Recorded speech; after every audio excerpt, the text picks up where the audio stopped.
ایک زمانے کی بات ہے، کسی ایک گاؤں میں پیکو نام کا غریب کسان رہتا تھا۔ وہ کھیتی باڑی کر کے اپنا گزارا کرتا تھا۔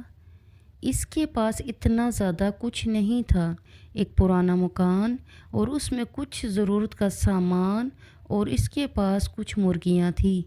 کسان ہر وقت سوچتا رہتا، یا اللہ، میں اتنا غریب کیوں ہوں؟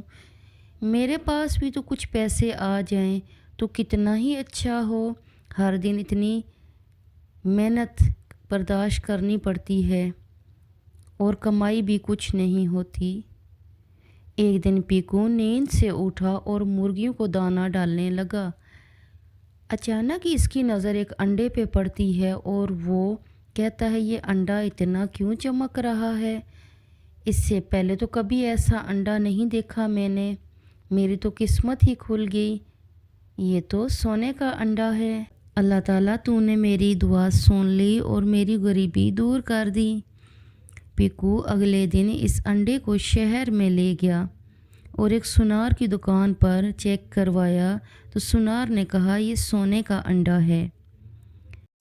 پیکو نے کہا، میں یہ انڈا بیچنا چاہتا ہوں، تم یہ انڈا کتنے میں لوگے؟ یہ تو بہت بڑا اور بھاری ہے۔ سونار نے کہا، میں اسے ضرور خریدوں گا۔ سونار نے کسان کو اتنے زیادہ پیسے دیے اور انڈا اس سے خرید لیا۔ کسان یہ پیسے دیکھ کر بہت خوش ہوا، پھر سوچنے لگا، واہ میرے مالک، میری تو قسمت ہی کھل گئی ہے۔ اتنا زیادہ پیسہ تو میں نے پہلے کبھی خواب میں بھی نہیں دیکھا تھا۔ مرغی روز ایک سونے کا انڈا دیتی اور پیکو اسے شہر میں بیچ کر اپنے گھر والوں کے لیے سامان خرید لیتا۔ آہستہ آہستہ وہ کافی امیر ہو گیا۔ ایک روز اس کا ایک دوست اس سے ملنے آیا اور کہنے لگا، پیکو بھائی، کیسے ہو؟ آج کل تو ایک دم ٹپ ٹاپ ہو گئے، اتنا اچھا گھر خرید لیا، کوئی لاٹری لگ گئی آپ کی؟ کسان کہنے لگا، لاٹری تو بہت چھوٹی سی چیز ہے، ہماری تو قسمت ہی کھل گئی۔ میری ایک مرغی ہے جو روز ایک سونے کا انڈا دیتی ہے اور میں اسے انڈا شہر میں بیچ کر آتا ہوں۔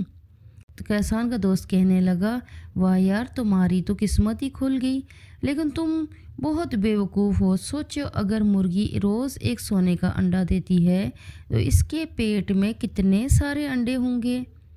تمہاری جگہ میں ہوتا تو ایک دن میں امیر ہو جاتا۔ خیر چلو، میں چلتا ہوں، مجھے اور بھی کام ہے۔ یہ کہہ کر اس کا دوست وہاں سے چلا گیا۔ پیکو پھر اس بات پر سوچ میں پڑ گیا، ارے یہ تو میں نے سوچا ہی نہیں۔ اگلے دن کسان اپنی مرغی کے پاس جاتا ہے تو انڈے کو دیکھ کر کہتا ہے، اف میرے مالک، آج پھر ایک ہی انڈا دیا، اب مجھ سے اور انتظار نہیں ہوتا۔ آج میں اس مرغی کا پیٹ چاک کر کے سارے انڈے نکال لوں گا۔ یہ سوچتے ہی کسان نے مرغی کا پیٹ چاک کر دیا اور روتے ہوئے کہنے لگا، میں نے لالچ میں آ کر اپنے آپ کو برباد کر دیا، اپنے ہاتھوں سے اپنا نقصان کر دیا، کیونکہ اس نے دیکھا کہ مرغی کے اندر کوئی بھی انڈے سونے کے نہیں تھے۔ کسان کے اس طرح افسوس کرنے سے اب کوئی فائدہ نہ تھا۔ سچ ہی کسی نے کہا ہے، اب پچھتائے کیا موت جب چڑیا چگ گئی کھیت۔ ہمیں اس کہانی سے یہ سبق ملتا ہے کہ لالچ اچھا نہیں ہوتا، کسی کی باتوں میں آنے سے پہلے اپنے عقل کا استعمال کر لینا چاہیے۔ یہی وجہ ہے کہ لالچ بری بلا ہے۔